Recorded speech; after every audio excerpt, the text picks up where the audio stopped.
जिस क्षण महर्षि मार्कंडेय एक बालक के मुख में समा गए, उसी क्षण उन्होंने समझ लिया कि प्रलय वास्तव में अंत नहीं बल्कि ईश्वर की लीला है। यह घटना श्रीमद् भागवत पुराण के 12 स्कंध में वर्णित है।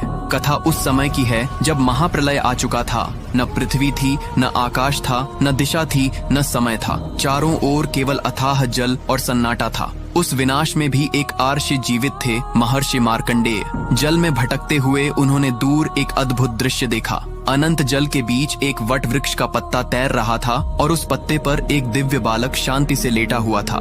बालक का शरीर नीले मेघ के समान था, मुख पर अलौकिक मुस्कान थी और वह अपनी उंगली चूस रहा था, मानो प्रलय उसका कुछ भी न बिगाड़ सके। जहाँ पूरी सृष्टि लय हो चुकी थी, वहाँ यह बालक सुरक्षित कैसे था? यही प्रश्न मार्कंडेय के हृदय को व्याकुल कर रहा था। जैसे ही उन्होंने बालक को प्रणाम किया, बालक ने मुंह खोला और अगले ही क्षण मार्कंडेय स्वयं उसके भीतर खींचते चले गए।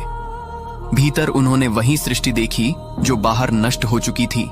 सूर्य, चंद्र, लोक, पर्वत, समुद्र और काल।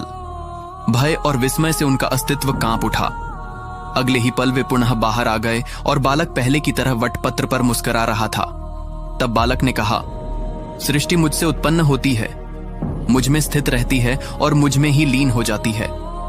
तभी मार्कंडेय समझ गए कि यह कोई साधारण बालक नहीं बल्कि स्वयं वटपत्रशायी भगवान